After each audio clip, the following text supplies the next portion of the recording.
ಪ್ರೀತಿಯ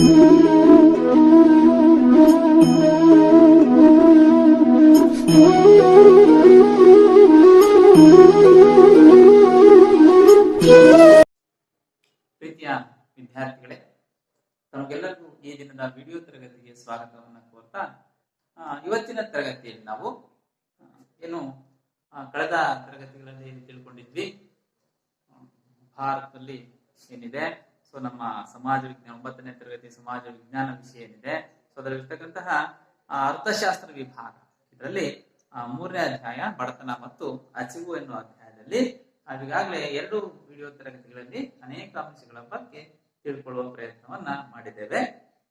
ಇಲ್ಲಿ ಬಡತನ ಹಸಿವು ಎಂಬುದರಲ್ಲಿ ಕೊನೆಯ ಕಲಿಕಾಂಶ ಹೊಂದಿದೆ. ಯಾವ್ದಪ್ಪ ಅಂತ ಹೇಳಿದ್ರೆ, ಭಾರತದಲ್ಲಿ ಬಡತನದ ನಿರ್ಮೂಲನಾ ಕ್ರಮಗಳು ಯಾವ್ಯಾವಿದ್ದಾವೆ ಅನ್ನೋ ವಿಚಾರವಾಗಿ ನಾವು ಈ ತರಗತಿಯಲ್ಲಿ ತಿಳಿಯುವಂತಹ ಪ್ರಯತ್ನವನ್ನ ಮಾಡೋಣ ಅಂತ ಹೇಳ್ತಾ ತರಗತಿಯನ್ನ ಆರಂಭಿಸೋಣ. ಮಕ್ಕಳೇ, ಬಡತನ ನಿರ್ಮೂಲನಾ ಕ್ರಮಗಳು ಯಾಕೆ ನಾವು ನಮ್ಮಲ್ಲಿ ಈಗಾಗಲೇ ಬಡತನ ಇದೆ ಅಂತೇಳಿ ನಾವು ಈಗಾಗಲೇ ತಿಳ್ಕೊಂಡಿದ್ದೀವಿ. ಭಾರತದಲ್ಲಿ ಬಡತನ ಇದೆ. ಸೊ ಬಡತನಕ್ಕೆ ಪ್ರಮುಖವಾಗಿರ್ತಕ್ಕಂತಹ ಕಾರಣಗಳು ಸಹ ನಮ್ಗೆ ಗೊತ್ತಿದೆ. ಯಾವ್ಯಾವ ಕಾರಣಗಳನ್ನ ಕೊಡ್ಬೋದು ನಾವು? ಜನಸಂಖ್ಯೆಯ ಹೆಚ್ಚಳವನ್ನ ಕೊಟ್ವಿ. ಹೆಚ್ಚುತ್ತಿರುವ ಜನಸಂಖ್ಯೆಯನ್ನ ನಾವು ಅರ್ಥ ಮಾಡ್ಕೊಂಡಿದ್ರೆ, ಜನಸಂಖ್ಯೆಯಿಂದ ಅನೇಕ ಕಾರಣಗಳು ಇದಾವೆ. ಸೊ ನಿರುದ್ಯೋಗದ ಸಮಸ್ಯೆ ಹೆಚ್ಚಾಗಿರ್ತಕ್ಕಂಥದ್ದು.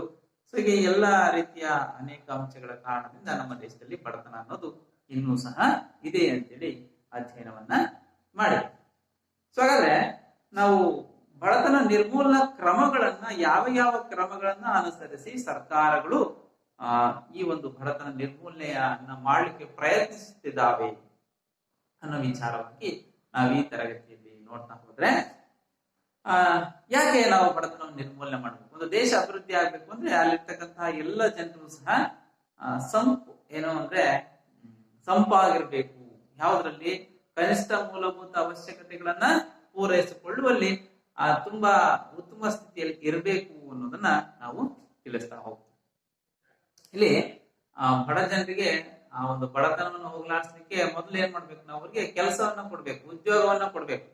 ಸೊ ಉದ್ಯೋಗವನ್ನ ಕೊಟ್ಟ ನಂತರ ಆ ಉದ್ಯೋಗವನ್ನ ಮಾಡಿ, ಸೊ ಅದರಿಂದ ಬಂದಂತಹ ಸಂಪಾದನೆಯಿಂದ ಅವರ ಬಡತನವನ್ನ ನೀಗಿಸ್ಕೊಳ್ತಕ್ಕಂಥದ್ದು, ಅವರ ಕೊಳ್ಳುವ ಸಾಮರ್ಥ್ಯವನ್ನ ಹೆಚ್ಚಿಸುವ ಕಾರ್ಯವನ್ನ ಮಾಡುವಂತಹ ಕಾರ್ಯಗಳನ್ನ ಸರ್ಕಾರಗಳು ಮಾಡಬೇಕು. ಸೊ ಹೀಗಾದಾಗ ಮಾತ್ರ ಆ ದೇಶ ಬಡತನ ನಿರ್ಮೂಲನೆಯನ್ನ ಮಾಡ್ಲಿಕ್ಕೆ ಸಾಧ್ಯ ಅಂತೇಳಿ ಹೇಳ್ಬೋದು. ಸೊ ಹಾಗಾಗಿ ಈ ಬಡತನದ ತೀವ್ರತೆಯನ್ನ ಕಡಿಮೆ ಮಾಡ್ಲಿಕ್ಕೆ ಸರ್ಕಾರಗಳು ಅನೇಕ ಕಾರ್ಯಕ್ರಮಗಳನ್ನ ಜಾರಿ ಮಾಡುವ ಮೂಲಕ ತನ್ನ ರಾಷ್ಟ್ರದಲ್ಲಿರ್ತಕ್ಕಂತಹ ಬಡತನವನ್ನ ಹೋಗ್ಲಾಡಿಸ್ಬೇಕು. ಸೊ ರಾಷ್ಟ್ರದ ಜನರ ಜೀವನ ಮಟ್ಟವನ್ನ ಉತ್ತಮಗೊಳಿಸಬೇಕು ಅಂತೇಳಿ ಅನೇಕ ಯೋಜನೆಗಳನ್ನ ಜಾರಿ ಮಾಡ್ತಾ ಇದ್ದಾರೆ. ಸೊ ಅದರಲ್ಲಿ ಯಾವ್ಯಾವು ಅಂತೇಳಿ ನಾವು ನೋಡ್ತಾ ಹೋದ್ರೆ, ಮೊದಲನೇದು ಆರ್ಥಿಕ ಅಭಿವೃದ್ಧಿ ಕ್ರಮಗಳು.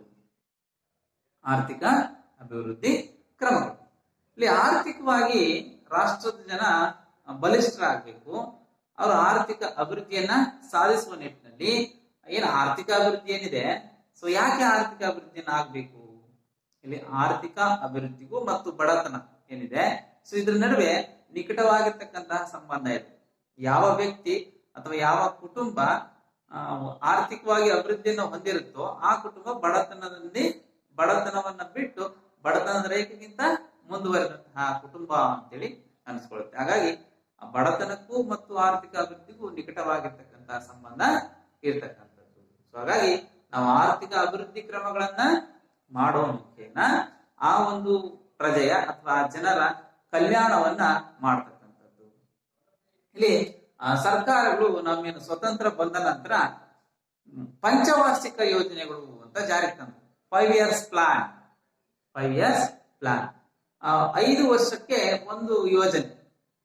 ಸೊ ಅದರಲ್ಲಿ ಆ ಯೋಜನೆಯ ಮೂಲಕ ಯಾವ ಕ್ಷೇತ್ರದಲ್ಲಿ ಹಿನ್ನಡೆಯನ್ನ ಅನುಭವಿಸಲಾಗಿದೆ, ಸೊ ಆ ಕ್ಷೇತ್ರವನ್ನ ಅಭಿವೃದ್ಧಿ ಮಾಡುವ ನಿಟ್ಟಿನಲ್ಲಿ ಕ್ರಮಗಳನ್ನ ಕೈಗೊಳ್ತಕ್ಕಂಥದ್ದು. ಯಾವ್ಯಾವ ರೀತಿಯ ಕ್ರಮಗಳನ್ನ ಕೈಗೊಂಡ್ರೆ ಆ ಒಂದು ಅಭಿವೃದ್ಧಿ ಸಾಧ್ಯ ಆಗುತ್ತೆ ಅನ್ನೋದನ್ನ ತಿಳಿಸ್ತಾ ಬರ್ತಕ್ಕಂಥದ್ದು. ಅದರಲ್ಲಿ ಪಂಚವಾರ್ಷಿಕ ಯೋಜನೆ ಕೃಷಿ ಕ್ಷೇತ್ರವನ್ನ ಅಭಿವೃದ್ಧಿ ಪಡಿಸಬೇಕು, ಕೈಗಾರಿಕೆ ಕ್ಷೇತ್ರವನ್ನ ಅಭಿವೃದ್ಧಿ ಪಡಿಸಬೇಕು, ಇನ್ನು ಸೇವಾ ವಲಯ ತೃತೀಯ ವಲಯ ಏನಿದೆ, ಸೊ ಅದನ್ನ ಅಭಿವೃದ್ಧಿ ಪಡಿಸಬೇಕು. ಹಾಗೆ ಗ್ರಾಮೀಣ ಭಾಗದ ಜನರ ಕಲ್ಯಾಣವನ್ನು ಉಂಟು ಮಾಡ್ಲಿಕ್ಕೆ ಯಾವ ರೀತಿಯ ಕ್ರಮಗಳನ್ನ ಅನುಸರಿಸಬೇಕು ಅನ್ನೋ ಎಲ್ಲ ನಿಟ್ಟಿನಲ್ಲಿ ಆ ಯೋಜನೆಯ ಮುಖೇನ ಆ ಯೋಜನೆಯನ್ನು ಸಿದ್ಧಪಡಿಸಿಕೊಂಡು ಆ ಮೂಲಕ ಅವುಗಳನ್ನ ಜಾರಿಗೆ ತರುವಂತಹ ಕಾರ್ಯವನ್ನ ಈ ಒಂದು ಯೋಜನೆಯಲ್ಲಿ ಮಾಡಬೇಕಾಗುತ್ತೆ. ಅದು ಆರ್ಥಿಕ ಅಭಿವೃದ್ಧಿ ಕ್ರಮಗಳಾಗ್ತಾವೆ.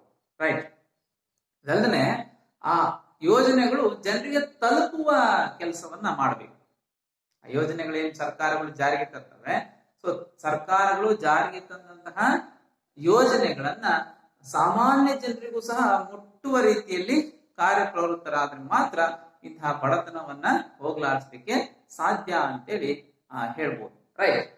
ನೆಕ್ಸ್ಟ್, ಬಡತನ ನಿರ್ಮೂಲನಾ ಕ್ರಮಗಳು ಯಾವ್ಯಾವಿದಾವೆ? ನಮ್ಮ ಸರ್ಕಾರಗಳಲ್ಲಿ ಸ್ವತಂತ್ರ ನಂತರ ಇರ್ತಕ್ಕಂತಹ ಬಂದಂತಹ ಸರ್ಕಾರಗಳು, ಅದರಲ್ಲೂ 1960ರ ದಶಕಗಳ ನಂತರ ಬಂದಂತಹ ಸರ್ಕಾರಗಳು ಅನೇಕ ಯೋಜನೆಗಳನ್ನ ಜಾರಿಗೆ ಮಾಡುವ ಮೂಲಕ ಜಾರಿ ಮಾಡುವ ಮೂಲಕ ಭಾರತದಲ್ಲಿರ್ತಕ್ಕಂತಹ ಬಡತನವನ್ನ ಹೋಗಲಾಡಿಸಿ ಆ ಒಂದು ಜನರಿಗೆ ಉದ್ಯೋಗಾವಕಾಶಗಳನ್ನ ಒದಗಿಸಿ ಅವರ ಕೊಳ್ಳುವ ಸಾಮರ್ಥ್ಯ ಏನಿದೆ, ಅವರ ಜೀವನ ವಿಧಾನವನ್ನೇನಿದೆ, ಅವರ ಜೀವನ ಮಟ್ಟವನ್ನು ಸುಧಾರಿಸತಕ್ಕಂತಹ ಕೆಲಸವನ್ನ ಮಾಡ್ತಾ ಇದ್ದಾರೆ. ಸೊ ಅಂತಹ ಕೆಲವೊಂದು ಯೋಜನೆಗಳಿದೆ ಭಾರತದಲ್ಲಿ. ಬಡತನ ನಿರ್ಮೂಲನಾ ಕ್ರಮಗಳಲ್ಲಿ ಕೆಲವೊಂದು ಯೋಜನೆಗಳ ಮೂಲಕ ಈ ಒಂದು ಬಡತನ ನಿರ್ಮೂಲನೆಯನ್ನು ಮಾಡಬಹುದು, ಜನರಿಗೆ ಉದ್ಯೋಗವನ್ನ ಕೊಡಬಹುದು ಅನ್ನೋ ನಿಟ್ಟಿನಲ್ಲಿ ಕಾರ್ಯಪ್ರವೃತ್ತರಾಗಿರ್ತಕ್ಕಂಥದ್ದು. ಸೊ ಅದರಲ್ಲಿ ಸ್ವ ಉದ್ಯೋಗ ಕಾರ್ಯಕ್ರಮಗಳು ಯಾವಪ್ಪ ಅಂತ ಹೇಳಿದ್ರೆ ನಾವೇನು IRDP, SSRY, SGSRY ಮತ್ತು ದೀನದಯಾಳ್ ಅಂತ್ಯೋದಯ ಯೋಜನೆ. ಸೊ ಈ ಮೂಲಕ ಅನೇಕ ಯೋಜನೆಗಳನ್ನ ಜಾರಿಗೆ ಮಾಡುವ ಮೂಲಕ ಬಡತನವನ್ನ ಹೋಗಲಾಡಿಸಬೇಕು, ಜನರಿಗೆ ಉದ್ಯೋಗಾವಕಾಶವನ್ನ ನೀಡಬೇಕು. ಸೊ ಈ ನಿಟ್ಟಿನಲ್ಲಿ ಕಾರ್ಯಪ್ರವೃತ್ತರ ಆಗ್ತಕ್ಕಂಥದ್ದು. ಸೊ ಅದರಲ್ಲಿ ನಾವೇನು ಬಡ ಜನರನ್ನ ಗುರುತಿಸುವ ಕಾರ್ಯ ಬಹಳಷ್ಟು ದೊಡ್ಡದು. ಯಾರು ಬಡವರಿದ್ದಾರೆ, ಸೊ ಆ ಬಡವರನ್ನ ಗುರುತಿಸುವ ಕಾರ್ಯವನ್ನ ಮೊದಲು ಮಾಡಬೇಕು. ಈ ಯೋಜನೆಗಳ ಬಗ್ಗೆ ನಾವು ಏನು ಸ್ವ ಉದ್ಯೋಗ ಕಾರ್ಯಕ್ರಮಗಳು, ಸ್ವಂತವಾಗಿ ಉದ್ಯೋಗವನ್ನ ಮಾಡಬೇಕು. ಆ ನಿಟ್ಟಿನಲ್ಲಿ ಯಾವೆಲ್ಲ ಕಾರ್ಯಕ್ರಮಗಳನ್ನ ರೂಪಿಸಿದ್ರೆ ಅವರಿಗೆ ಉದ್ಯೋಗ ಸಿಗುತ್ತೆ, ಆ ಉದ್ಯೋಗವನ್ನ ಮಾಡಿ ಅವರು ಯಾವ ರೀತಿಯ ತಮ್ಮ ಅಭಿವೃದ್ಧಿಯನ್ನ ಸಾಧಿಸಬಹುದು ಅನ್ನೋ ನಿಟ್ಟಿನಲ್ಲಿ ನಮ್ಗೆ ತಿಳಿಸ್ತಾ ಹೋಗುತ್ತೆ. ಅದರಲ್ಲಿ ನಾವು ಇಂತಹ ಯೋಜನೆಗಳು ಯಾವ್ಯಾವ ಇದಾವೆ ಅನ್ನೋದನ್ನ ಒಮ್ಮೆ ನೋಡ್ತಾ ಹೋದ್ರೆ, ಅದರಲ್ಲಿ IRDP 1980ರಲ್ಲಿ ಜಾರಿಗೆ ಬಂದಂತಹ IRDP ಅಂದ್ರೆ ಇಂಟಿಗ್ರೇಟೆಡ್ ರೂರಲ್ ಡೆವಲಪ್ಮೆಂಟ್ ಪ್ರೋಗ್ರಾಮ್, ಸಮಗ್ರ ಗ್ರಾಮೀಣ ಅಭಿವೃದ್ಧಿ ಕಾರ್ಯಕ್ರಮ ಅಂತ ಏನ್ ಕರಿತೀವಿ. ಸೊ ಇದ್ರ ಮೂಲಕ ಜನರಿಗೆ ಉದ್ಯೋಗಾವಕಾಶ ಹೆಚ್ಚು ಮಾಡ್ಲಿಕ್ಕೆ ಸ್ವ ಉದ್ಯೋಗ ಕಾರ್ಯಕ್ರಮಗಳನ್ನ ರೂಪಿಸಿ ಅದನ್ನ ಮಾಡ್ಲಿಕ್ಕೆ ಪ್ರೋತ್ಸಾಹವನ್ನ ನೀಡ್ತಕ್ಕಂತಹ ಯೋಜನೆ. ನಂತರ SSRY ಅಂತ ಹೇಳಿ ಕರಿತೀವಿ. ಯಾವುದು? SSRY 1997ರಲ್ಲಿ ಜಾರಿಗೆ ಬಂದಂತಹ ಸ್ವರ್ಣ ಜಯಂತಿ ಶಹರಿ ರೋಜ್ಗಾರ್ ಯೋಜನೆ 1997ರಲ್ಲಿ ಜಾರಿಗೆ ಬಂದಂತಹ ಯೋಜನೆ ಇದಾಗಿರ್ತಕ್ಕಂಥದ್ದು. 1999ರಲ್ಲಿ SGSRY ಎಂತಕ್ಕಂತಹ ಯೋಜನೆ. ಹಿಂಗಂದ್ರೆ ಏನಪ್ಪಾ? ಸ್ವರ್ಣ ಜಯಂತಿ ಸ್ವರೋಜ್ಗಾರ್ ಯೋಜನೆ 1999. ಸೊ ಈ ಯೋಜನೆ ಏನಪ್ಪಾ ಹೇಳುತ್ತೆ? ಅನೇಕ ಯೋಜನೆಗಳು ಸ್ವ ಉದ್ಯೋಗವನ್ನು ಕಲ್ಪಿಸಲಿಕ್ಕೆ ಬೇಕಾಗಿರ್ತಕ್ಕಂಥ ಅವಕಾಶಗಳನ್ನ ಒದಗಿಸುವ ನಿಟ್ಟಿನಲ್ಲಿ ಅದರಲ್ಲಿ ಸಾಲ ಸೌಲಭ್ಯವನ್ನು ಕೊಡಿಸ್ತಕ್ಕಂಥದ್ದು ಇವೆಲ್ಲವೂ ಇರ್ತಕ್ಕಂಥದ್ದು. ಬಟ್ ಈ ಯೋಜನೆಯಲ್ಲಿ 1999ರಲ್ಲಿ ಜಾರಿಗೆ ಬಂದಂತಹ ಸ್ವರ್ಣ ಜಯಂತಿ ಸ್ವರೋಜ್ಗಾರ್ ಯೋಜನೆಯಲ್ಲಿ ಏನು ಏಪ್ರಿಲ್ ಅಲ್ಲಿ ಜಾರಿಗೆ ಬರುತ್ತಿತ್ತು 1999 ಏಪ್ರಿಲ್ ನಲ್ಲಿ. ಇದರಲ್ಲಿ ಸೆಂಟ್ರಲ್ ಗವರ್ಮೆಂಟ್ ಮತ್ತು ಸ್ಟೇಟ್ ಗವರ್ಮೆಂಟ್ ಅಂಡರ್ ಅಲ್ಲಿ 75% ಕೇಂದ್ರ ಸರ್ಕಾರ ಇನ್ವೆಸ್ಟ್ಮೆಂಟ್ ಮಾಡಿದೆ, 25% ಸ್ಟೇಟ್ ಗವರ್ಮೆಂಟ್ ಇನ್ವೆಸ್ಟ್ಮೆಂಟ್ ಅನ್ನ ಮಾಡ್ಬಿಡುತ್ತೆ. ಸೊ ಅವ್ರಿಗೆ ಸಾಲ ಸೌಲಭ್ಯವನ್ನ ಕೊಡ್ತಕ್ಕಂಥದ್ದು. ಯಾರು ಸ್ವ ಉದ್ಯೋಗವನ್ನ ಮಾಡ್ಲಿಕ್ಕೆ ಇಚ್ಛೆ ಪಡ್ತಾರೆ, ಸೊ ಅಂತವ್ರಿಗೆ ಸಾಲ ಸೌಲಭ್ಯಗಳನ್ನ ಕೊಡ್ತಕ್ಕಂಥದ್ದು. ಸೊ ಸಾಲ ಸೌಲಭ್ಯವನ್ನ ಕೊಟ್ಬಿಟ್ಟು ನಂತರ ಅವರಿಂದ ವಸ್ತುಗಳನ್ನ ಉತ್ಪಾದನೆ ಮಾಡ್ಲಿಕ್ಕೆ ಪ್ರೇರೇಪಣೆಯನ್ನ ನೀಡ್ತಕ್ಕಂಥದ್ದು. ಸೊ ಆ ಒಂದು ಉತ್ಪಾದನೆ ಆದ ನಂತರ ಅದಕ್ಕೆ ಮಾರುಕಟ್ಟೆಯ ಸೌಲಭ್ಯವನ್ನು ನಿರ್ಮಾಣ ಮಾಡಿಕೊಡ್ತಕ್ಕಂಥದ್ದು ಆ ಸರ್ಕಾರಗಳ ಜವಾಬ್ದಾರಿನೇ ಆಗಿದೆ. ಫಸ್ಟ್ ಅವ್ರಿಗೆ ಉದ್ಯೋಗ ಮಾಡ್ತಿರೋರ್ಗೆ ಅವಕಾಶ ನೀಡಲಿಕ್ಕೆ ಸಾಲ ಸೌಲಭ್ಯವನ್ನು ಕೊಡ್ತಕ್ಕಂಥದ್ದು, ಸಾಲ ಕೊಟ್ಟು ಉತ್ಪಾದನೆ ಮಾಡ್ಲಿಕ್ಕೆ ಪ್ರೇರೇಪಿಸ್ತಕ್ಕಂಥದ್ದು, ಪ್ರೇರೇಪಣೆ ಮಾಡಿ ಉತ್ಪಾದನೆ ಆದ ನಂತರ ಮತ್ತೆ ಅವುಗಳು ಮಾರ್ಕೆಟ್ ಬೇಕಲ್ಲ ಮಾರಾಟ ಮಾಡ್ಲಿಕ್ಕೆ. ಸೊ ಆ ಮಾರುಕಟ್ಟೆಯನ್ನು ಒದಗಿಸುವ ಕೆಲಸವೂ ಸಹ ಸರ್ಕಾರಗಳು ಮಾಡಬೇಕಾಗುತ್ತೆ. ಸೊ ಈ ಯೋಜನೆ ಅಡಿಯಲ್ಲಿ ಆ ಎಲ್ಲ ಕಾರ್ಯಗಳು ನಡೀತಾ ಹೋಗುತ್ತೆ. ಅರ್ಥ ಆಗುತ್ತಲ್ಲ? ರೈಟ್. ನೆಕ್ಸ್ಟ್ ದೀನ ದಯಾಳ್ ಅಂತ್ಯೋದಯ ಯೋಜನೆ, ಅಥವಾ ಅದನ್ನ ಇನ್ನೊಂದು ಹೆಸರನ್ನು ಕರಿತೀವಿ. ಏನಂತ ಕರಿತೀವಿ ಅಂದ್ರೆ ರಾಷ್ಟ್ರೀಯ ಗ್ರಾಮೀಣ ಜೀವನೋಪಾಯ ಅಭಿಯಾನ. ಅಂದ್ರೆ ಅವನಿಗೆ ಬೇಕಾಗಿರ್ತಕ್ಕಂಥ ಜೀವನೋಪಾಯಕ್ಕೆ ಬೇಕಾಗಿರ್ತಕ್ಕಂಥ ಎಲ್ಲ ರೀತಿಯ ಸೌಲಭ್ಯವನ್ನ ಒದಗಿಸ್ತಕ್ಕಂಥದ್ದು, ಸ್ವ ಉದ್ಯೋಗವನ್ನ ಒದಗಿಸ್ಬೇಕು. ನಾ ಲಾಸ್ಟ್ ಇಲ್ಲಿ 5-6 ವರ್ಷದ ಕೆಳಗೆ 2011ನೇ ಇಸ್ವಿ ಮತ್ತು ಈಚೆಗೆ ಅನೇಕ ಜನರು ಸ್ವ ಉದ್ಯೋಗವನ್ನ ಮಾಡ್ಕೊಳ್ತಾ ಬಂದ್ರು. ಅವಾಗ ಒಂದು ಯೋಜನೆ ಜಾರಿಗೆ ಬಂತು. ಏನಂತ ಹೇಳಿದ್ರೆ ಇದೇ ಯೋಜನೆ, ದೀನ ದಯಾಳ್ ಅಂತ್ಯೋದಯ ಯೋಜನೆ. ಏನು ಇದ್ರ ಮೂಲಕ ನಾವು 18ರಿಂದ 35 ವರ್ಷದ ವಯಸ್ಸಿನ ವಯೋಮಾನದವರೇನಿದಾರಲ್ಲ, ಸೊ ಇವರಿಗೆ ಉದ್ಯೋಗವನ್ನ ಸೃಷ್ಟಿಸಿಕೊಳ್ಳಿಕ್ಕೆ, ಸ್ವ ಉದ್ಯೋಗವನ್ನ ಸೃಷ್ಟಿಸಿಕೊಳ್ಳಿಕ್ಕೆ ಅವಕಾಶವನ್ನ ಕಲ್ಪಿಸ್ತಕ್ಕಂಥದ್ದು.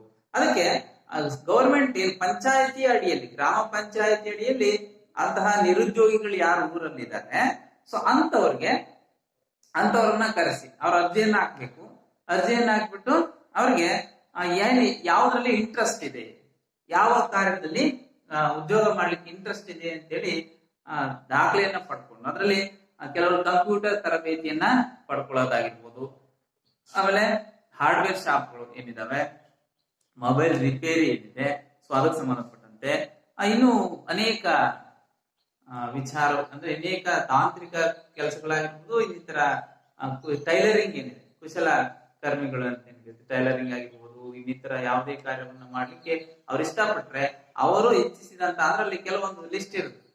ಸೊ ಅವರು ಇಚ್ಛಿಸಿದಂತಹ ಕಾರ್ಯವನ್ನ ಕೆಲಸವನ್ನ ನೀಡುವ ನಿಟ್ಟಿನಲ್ಲಿ ಅವರಿಗೆ ತರಬೇತಿಯನ್ನ ನೀಡ್ತಕ್ಕಂಥ, ಉಚಿತವಾಗಿ 3 ತಿಂಗಳವರೆಗೂ ಅವ್ರಿಗೆ ತರಬೇತಿಯನ್ನ ನೀಡಿ ಅವರ ಸ್ವ ಉದ್ಯೋಗವನ್ನ ಮಾಡ್ಲಿಕ್ಕೆ ಅವಕಾಶವನ್ನ ನೀಡ್ತಕ್ಕಂಥದ್ದು, ಸಾಲ ಸೌಲಭ್ಯವನ್ನು ನೀಡಿ ಅವರು ಆ ಒಂದು ಕೆಲಸವನ್ನ ಮಾಡ್ಲಿಕ್ಕೆ ಪ್ರೇರೇಪಣೆಯನ್ನ ನೀಡ್ತಕ್ಕಂಥದ್ದು. ಸೊ ಈ ರೀತಿಯ ಒಂದು ಕಾರ್ಯವನ್ನು ಮಾಡುವ ಮೂಲಕ ಜನರ ಬಡತನ ನಿರ್ಮೂಲನೆಯನ್ನ ಅಂದ್ರೆ ಮಾಡಿಕೊಳ್ಳಿ, ಈ ಮೂಲಕನಾದ್ರೂ ಜನರಿಗೆ ಆ ಒಂದು ಅವಕಾಶಗಳು ದೊರೆಯಲಿ ಅನ್ನೋ ನಿಟ್ಟಿನಲ್ಲಿ ಸರ್ಕಾರಗಳು ಅನೇಕ ಯೋಜನೆಗಳನ್ನ ಜಾರಿಗೆ ತಂದಿರ್ತಕ್ಕಂಥದ್ದನ್ನ ನಾವು ನೋಡಬಹುದು.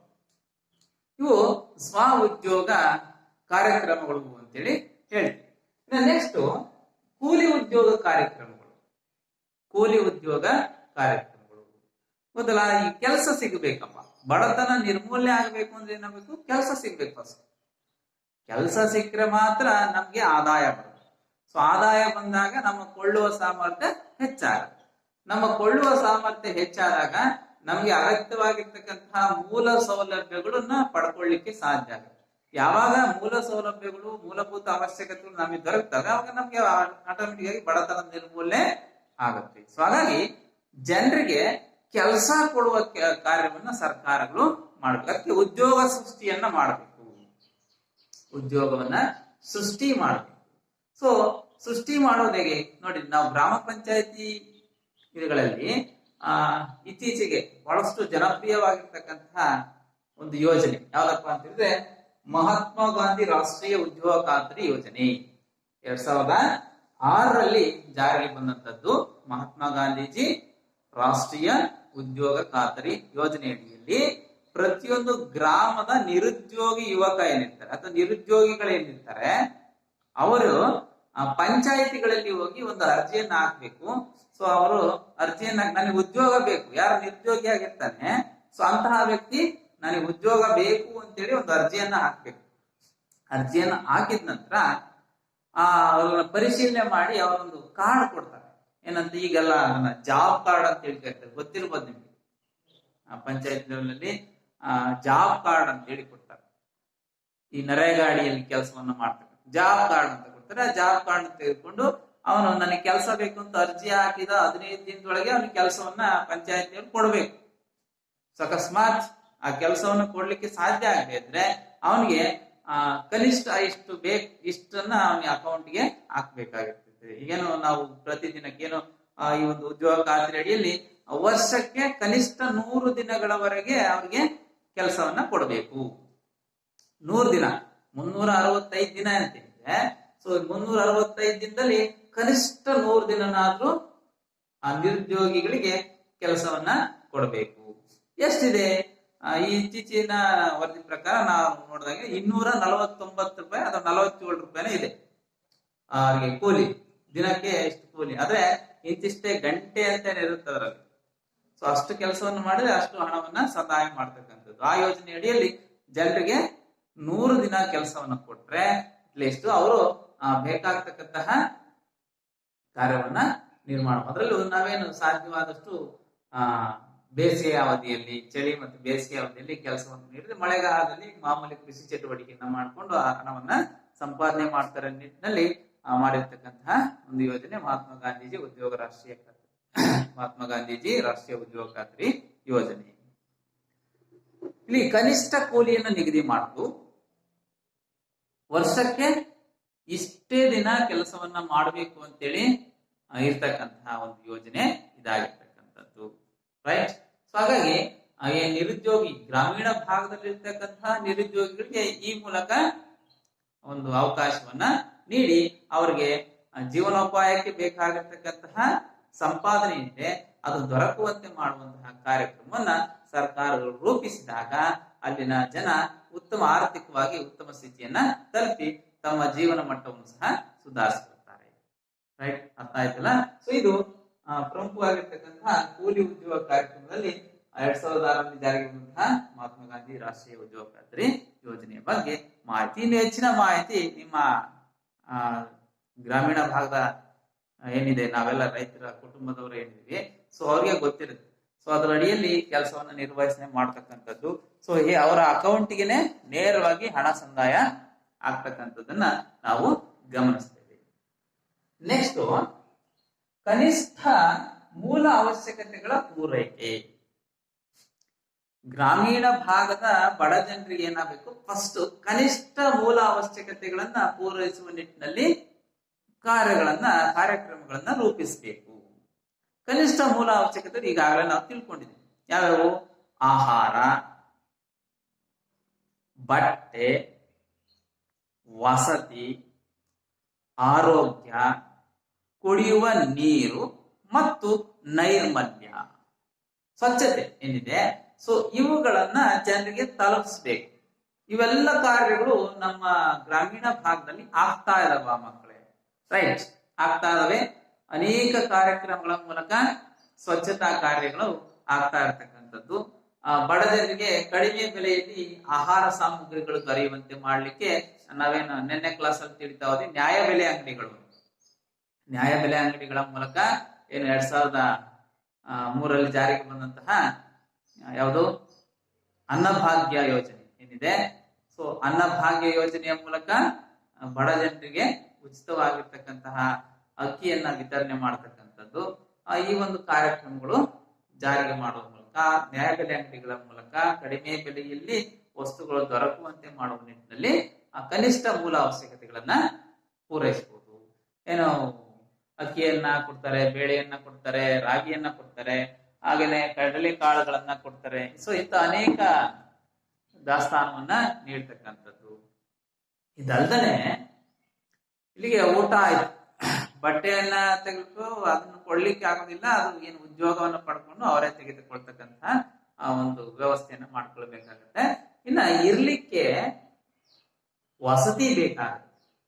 ಈ ವಸತಿಗೆ ಸಂಬಂಧಪಟ್ಟಂತೆ ಅನೇಕ ಯೋಜನೆಗಳು ಇರ್ತಕ್ಕಂಥದ್ದನ್ನ ನಾವು ನೋಡ್ಬೋದು.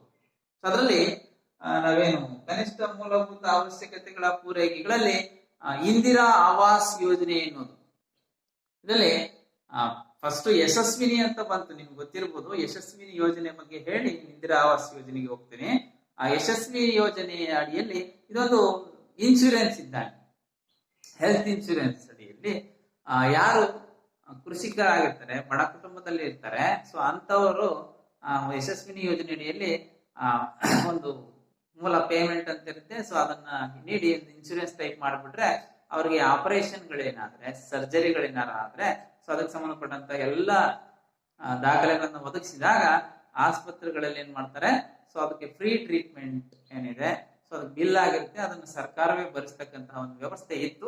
ಪ್ರಸ್ತುತ ಯಶಸ್ವಿನಿ ಯೋಜನೆಯನ್ನ ರದ್ದು ಮಾಡಿದ್ದಾರೆ. ಸೊ ಅದೇ ಏನು BPL ಕಾರ್ಡ್ ಅನ್ನ ಹೊಂದಿರತಕ್ಕಂತಹ ಏನು BPL ಬಿಲೋ ಪಾವರ್ಟಿ ಲೆವೆಲ್, ನಿನ್ನೆ ಕ್ಲಾಸ್ ಅಲ್ಲಿ ಹೇಳಿದ್ನಲ್ಲ, ಸೊ ಬಿಲೋ ಪಾವರ್ಟಿ ಲೆವೆಲ್ ನಲ್ಲಿ ಇರ್ತಕ್ಕಂತಹ ಬಡ ಕುಟುಂಬದ ವರ್ಗದವರಿಗೆ ಆ ಒಂದು ಯೋಜನೆಯನ್ನ ತಲುಪಿಸುವ ನಿಟ್ಟಿನಲ್ಲಿ ಅವರಿಗೆ ಫ್ರೀ ಟ್ರೀಟ್ಮೆಂಟ್ ಇರ್ತಕ್ಕಂತಹ ವ್ಯವಸ್ಥೆಯನ್ನ ಮಾಡಲಾಗ್ತಾ ಇದೆ. ಇನ್ನು ಅನೇಕ ಕಾರ್ಯಕ್ರಮಗಳಿದಾವೆ.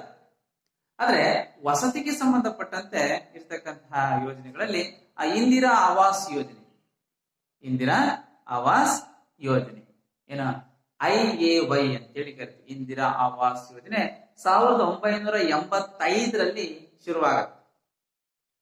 1985ರಲ್ಲಿ. ಸೊ ಇದು ನಮ್ಮ ರಾಜೀವ್ ಗಾಂಧಿ ಅವರು ಪ್ರಧಾನ ಮಂತ್ರಿ ಆಗಿರ್ತಕ್ಕಂಥ ಅವಧಿಯಲ್ಲಿ ಈ ಒಂದು ಯೋಜನೆಯನ್ನ ಜಾರಿಗೆ ತರಲಾಗುತ್ತೆ, ಇಂದಿರಾ ಆವಾಸ್ ಯೋಜನೆ.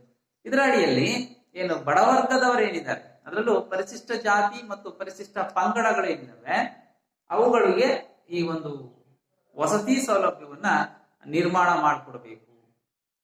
ಸೊ ಇದಾದ್ಮೇಲೆ ನಂತರದಲ್ಲಿ 1989ರಲ್ಲಿ ಅನ್ಸುತ್ತೆ ಇದು ಜವಾಹರ್ ರೋಜ್ಗಾರ್ ಯೋಜನೆ ಅಂತೇಳಿ ನಿರ್ಮಾಣ ಆಗುತ್ತೆ. ಆ ನಿರ್ಮಾಣ ಕಾರ್ಯಗಳು ಆರಂಭ ಆಗ್ತವೆ. ಸೊ ಆ ಹೆಸರನ್ನ ಬದಲಾಯಿಸ್ತಾರೆ. ಸೊ ತದನಂತರ ಈ ಒಂದು ಕಾರ್ಯದ ಅಡಿಯಲ್ಲಿ ಅನೇಕ ಪರಿಶಿಷ್ಟ ಜಾತಿ ಪರಿಶಿಷ್ಟ ಪಂಗಡಗಳಲ್ಲದೆ ಏನು ಅಂಗವಿಕಲರಿರ್ತಾರೆ ಅವರಿಗೆ, ಆಮೇಲೆ ಮಾಜಿ ಸೈನಿಕರೇನಿದ್ದಾರೆ, ಸೊ ಅವರು ಬಯಸಿದಲ್ಲಿ ಆ ಮನೆಗಳನ್ನ ಅವರಿಗೋಸ್ಕರ ನಿರ್ಮಾಣ ಮಾಡ್ತಕ್ಕಂತಹ ಒಂದು ಯೋಜನೆಯೇ ಇದಾಗಿರ್ತಕ್ಕಂಥದ್ದು. ರೈಟ್, ಅರ್ಥ ಆಗತ್ತಲ್ಲ ಮಕ್ಕಳೇ?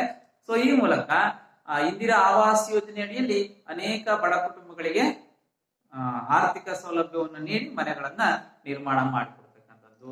ಅದು ಏನಿದೆ 70,000 ಸಮತಟ್ಟಾಗಿರ್ತಕ್ಕಂತಹ ಪ್ರದೇಶದವರಿಗೆ ಮತ್ತು 75,000 ಗುಡ್ಡಗಾಡ ಪ್ರದೇಶದಲ್ಲಿ ಅಂದ್ರೆ ಮನೆಗಳ ನಿರ್ಮಾಣ ಮಾಡ್ತಕ್ಕಂತ ವ್ಯವಸ್ಥೆ ಅಡಿಯಲ್ಲಿ ಅವರಿಗೆ ಸ್ಯಾಂಕ್ಷನ್ ಮಾಡ್ತಕ್ಕಂತಹ ಒಂದು ಕಾರ್ಯಕ್ರಮವನ್ನ ಇದು ನಿರ್ಮಾಣ ಮಾಡಿಕೊಂಡಿರ್ತಕ್ಕಂಥದ್ದು.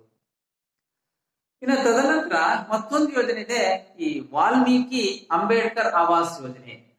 ವಾಲ್ಮೀಕಿ ಅಂಬೇಡ್ಕರ್ ಆವಾಸ್ ಯೋಜನೆ ಮೂಲಕನೂ ಸಹ ಏನು ಪರಿಶಿಷ್ಟ ಜಾತಿ ಮತ್ತು ಪರಿಶಿಷ್ಟ ಪಂಗಡದವರಿಗೆ ಅಥವಾ ಆರ್ಥಿಕವಾಗಿ ಹಿಂದುಳಿದಂತವರಿಗೆ ವಸತಿ ಸೌಲಭ್ಯವನ್ನ ನೀಡ್ತಕ್ಕಂತಹ ಒಂದು ಯೋಜನೆ.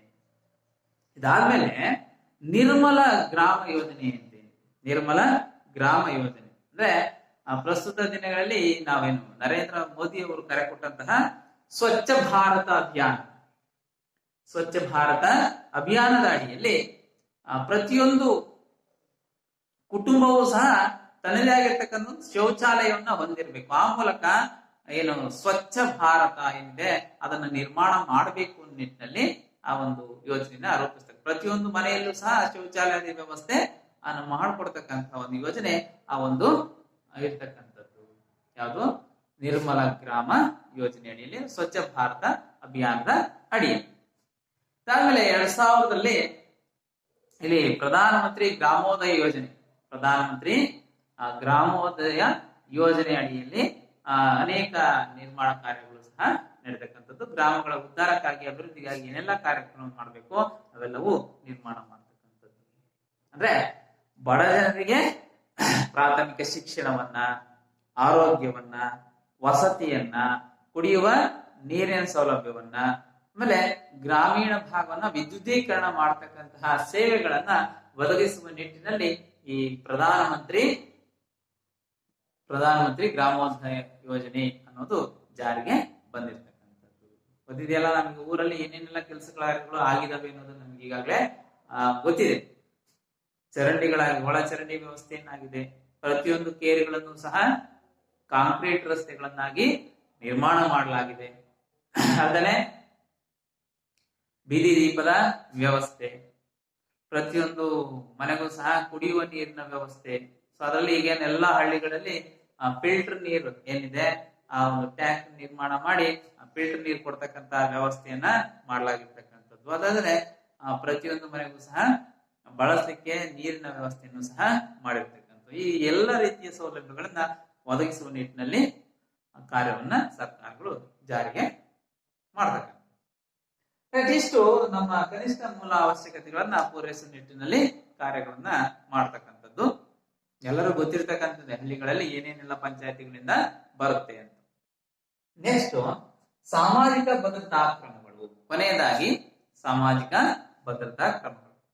ಇಲ್ಲಿ ಸಮಾಜದಲ್ಲಿರ್ತಕ್ಕಂಥ ಅಥವಾ ಗ್ರಾಮೀಣ ಭಾಗದಲ್ಲಿರ್ತಕ್ಕಂಥ ಅತಿ ಕಡು ಬಡವರಿಗೆ ಬಡ ಕುಟುಂಬಗಳು ಏನಿದ್ದಾವೆ, ಅಸಹಾಯಕರು ಅಂತ ಏನ್ ಕರಿತೀವಿ, ಸೌರು, ವಯಸ್ಸಾದವರು, ಅಂಗವಿಕಲರು, ಹಾಗನೆ ಸಮಾಜದಿಂದ ಅನೇಕ ವಿಚಾರಗಳಲ್ಲಿ ಏನೋ ಒಂದು ರೀತಿಯ ಕೀಳಿಮೆಯನ್ನು ಹೊಂದಿರತಕ್ಕಂತಹ ವಿಧವೆಯರಿಗಾಗಿ, ಸೊ ಇವರೆಲ್ಲರಿಗೂ ಸಹ ಒಂದು ಭದ್ರತಾ ಕ್ರಮಗಳನ್ನ ಅನುಸರಿಸುವ ನಿಟ್ಟಿನಲ್ಲಿ ಸರ್ಕಾರಗಳು ಯೋಜನೆಗಳನ್ನ ರೂಪಿಸಬೇಕಾಗತ್ತೆ. ಸೊ ಅದರಲ್ಲಿ ಇವುಗಳನ್ನ ಸಾಮಾಜಿಕ ಭದ್ರತೆ ಅಂತ ಕರೀತೀವಿ. ಇಲ್ಲಿ ಸಾಮಾಜಿಕ ಭದ್ರತೆ ಅಂದ್ರೆ ಏನು ಅಂತ ಪ್ರಶ್ನೆ ಬರುತ್ತೆ. ಸಾಮಾಜಿಕ ಭದ್ರತೆ ಎಂದರೇನು?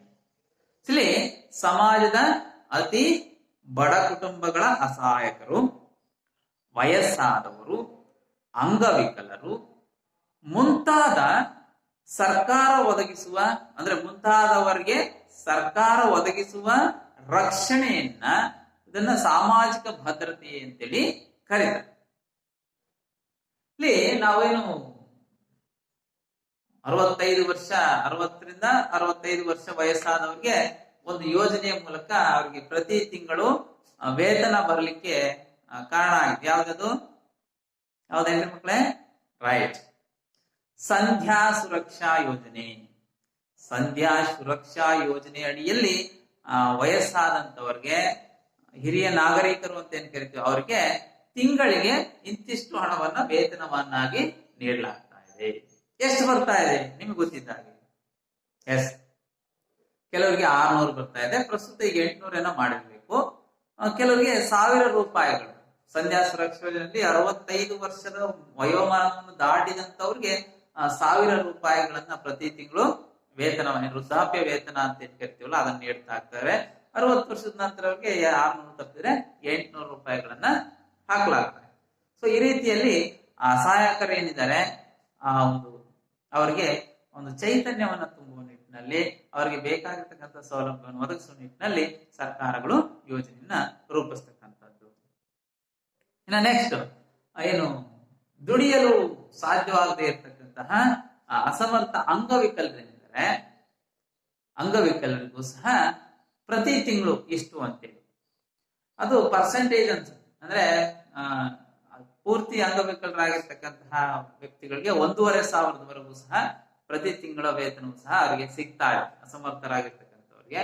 ಇನ್ನು ಕಡಿಮೆ ಪರ್ಸೆಂಟೇಜ್ ಇರ್ತಕ್ಕಂತಹ ಅಂಗವಿಕಲರಿಗೆ ಅದು 600 ರೂಪಾಯಿ, 1000 ರೂಪಾಯಿ, 1200. ಸೊ ಈ ರೀತಿಯಲ್ಲಿ ಏನು ಅಂಗವಿಕಲರ ವೇತನ ಅನ್ನೋದು ನಿರ್ಧಾರ ಆಗಿ ಅವರಿಗೆ ವೇತನ ಬರ್ತಾ ಇದೆ. ರೈಟ್. ತದನಂತರ ವಿಧವಾ ಮಾಶಾಸನ ಅಂದ್ರೆ ಬಡ ವಿಧವೆಯರಿಗೆ ವಿಧವಾ ಮಾಶಾಸನವನ್ನ ನೀಡುವ ಮೂಲಕ, ಅದು 500-600 ಇರಬೇಕು. ಅದರ ನೀಡುವ ಮೂಲಕ ಅವರಿಗೆ ಒಂದು ಹೊಸ ರೀತಿಯ ಆರ್ಥಿಕ ಒಂದು ಬಲಾಢ್ಯತನವನ್ನ ನಿರ್ಮಾಣ ಮಾಡುವಲ್ಲಿ ಸರ್ಕಾರಗಳು ಇಂತಹ ಯೋಜನೆಗಳನ್ನ ರೂಪಿಸ್ತಕ್ಕಂಥದ್ದು. ಇದು ಏನಿದೆ, ಈ ಎಲ್ಲ ಯೋಜನೆಗಳು ಸಹ ಆರ್ಥಿಕವಾಗಿ ಹಿಂದುಳಿದವರಿಗೆ, ಬಡವರ್ಗದ ಜನರಿಗೆ ಆರ್ಥಿಕ ಭದ್ರತಾ ಕ್ರಮಗಳನ್ನ ಮತ್ತು ಸಾಮಾಜಿಕ ಭದ್ರತಾ ಕ್ರಮಗಳನ್ನ ಒದಗಿಸುವ ನಿಟ್ಟಿನಲ್ಲಿ ಕಾರ್ಯವನ್ನ ನಿರ್ಮಿಸಬೇಕಾಗುತ್ತೆ. ಅರ್ಥ ಆಗುತ್ತಲ್ಲ ಮಕ್ಕಳೇ? ಸೊ ಈ ಎಲ್ಲ ಯೋಜನೆಗಳು ಸಹ ಇರ್ತಕ್ಕಂಥದ್ದು ಭಾರತದಲ್ಲಿರ್ತಕ್ಕಂತಹ ಬಡತನವನ್ನ ನಿರ್ಮೂಲನೆ ಮಾಡುವಂತಹ ಕ್ರಮಗಳು, ಕಾರ್ಯಕ್ರಮಗಳು.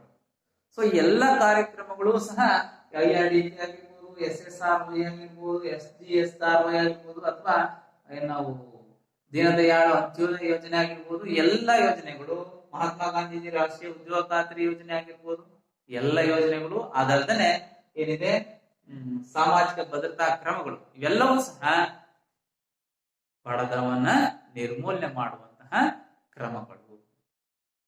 ನೋಡ್ರಿ ಮಕ್ಕಳೇ, ಇಷ್ಟೆಲ್ಲ ಯೋಜನೆ ಇದಾವೆ. ಸೊ ಪ್ರಸ್ತುತ ದಿನಮಾನಗಳಲ್ಲಿ ರೈತರ ಅಕೌಂಟ್ಗೆ ಪ್ರತಿ 2 ತಿಂಗಳಿಗೊಂದ್ಸರಿ, 3 ತಿಂಗಳಿಗೊಂದ್ಸರಿ 2000 ರೂಪಾಯಿಗಳನ್ನ ಹಾಕ್ತಕ್ಕಂಥದ್ದು, ಹೌದಲ್ಲ. ಯಾಕಂದ್ರೆ ಅವರು ಸಹ ಆರ್ಥಿಕವಾಗಿ ಬಳಲಬಾರದು ಅಂತೇಳಿ. ಸೊ ಬೆಳೆ ವಿಮೆಯನ್ನ ಜಾರಿಗೆ ತಂದು ಯಾರ ಬೆಳೆ ನಷ್ಟವಾಗಿರ್ತಕ್ಕಂತಹ ಸನ್ನಿವೇಶದಲ್ಲಿ ಅವ್ರಿಗೆ ಆ ಒಂದು ಪರಿಹಾರವನ್ನ ನೀಡ್ತಕ್ಕಂತಹ ಕಾರ್ಯಕ್ರಮಗಳಾಗಿರ್ಬೋದು. ಸೊ ಇನ್ನು ಅನೇಕ ಕಾರ್ಯಕ್ರಮಗಳ ಅಡಿಯಲ್ಲಿ ಅದು ಬ್ಯಾಂಕ್ ಸಾಲವನ್ನ ಮನ್ನಾ ಮಾಡ್ತಕ್ಕಂಥ ಕಾರ್ಯಕ್ರಮಗಳಾಗಿರ್ಬೋದು. ಎಲ್ಲ ಕಾರ್ಯಕ್ರಮಗಳು ಸಹ ಭಾರತದಲ್ಲಿರ್ತಕ್ಕಂತಹ ಬಡತನವನ್ನ ನಿರ್ಮೂಲನೆ ಮಾಡುವ ನಿಟ್ಟಿನಲ್ಲಿ ಮಾಡತಕ್ಕಂತಹ ಒಂದು ಯೋಜನೆಗಳು. ಅರ್ಥ ಆಗುತ್ತಲ್ಲ. ಸೊ ಎಲ್ಲ ಅಂಶಗಳನ್ನ ಗಮನಿಸಿಕೊಂಡು ನಾವು ಈ ಬಡತನ ಮತ್ತು ಹಸಿವು ಏನಿದೆ, ಬಡತನವನ್ನ ನಿರ್ಮೂಲನೆ ಮಾಡುವ ಮೂಲಕ ಹಸಿವನ್ನ ನೀಗಿಸುವ ಕೆಲಸವನ್ನ ನಮ್ಮ ಆಧುನಿಕ ಸರ್ಕಾರಗಳು ಮಾಡಬೇಕಾಗುತ್ತೆ ಅಂತ ಹೇಳ್ತಾ ಇವತ್ತಿನ ಈ ಅಧ್ಯಾಯ, ಈ ಒಂದು ತರಗತಿಯೊಂದಿಗೆ ಈ ಒಂದು ಅಧ್ಯಾಯ ಇಲ್ಲಿಗೆ ಮುಕ್ತಾಯ ಆಗ್ತಾ ಇದೆ ಮಕ್ಕಳೇ. ಸೊ ಈ ಒಂದು ಅಧ್ಯಾಯದಲ್ಲಿ ನಾವು ಬಹಳಷ್ಟು ವಿಚಾರವನ್ನ ಕಲಿತಾ ಬಂದಿದ್ದೀವಿ. ಬಡತನ ಅಂದ್ರೆ ಏನು, ಬಡತನದ ಬಗ್ಗೆ ವ್ಯಾಖ್ಯೆ ಆಗಿರ್ಬೋದು. ಸೊ ಬಡತನಕ್ಕೆ ಕಾರಣಗಳೇನು, ಅದರ ಕಾರಣಗಳನ್ನು ಸಹ ನಾವು ತಿಳ್ಕೊಂಡ್ವಿ. ಬಡತನವನ್ನ ನಿರ್ಮೂಲನೆ ಮಾಡಲಿಕ್ಕೆ ಸರ್ಕಾರಗಳು ಕೈಗೊಂಡಂತಹ ಕ್ರಮಗಳಲ್ಲಿ ನಾವೇನು ಆಹಾರದ ಭದ್ರತೆಯನ್ನ ಒದಗಿಸ್ಬೇಕಲ್ಲ.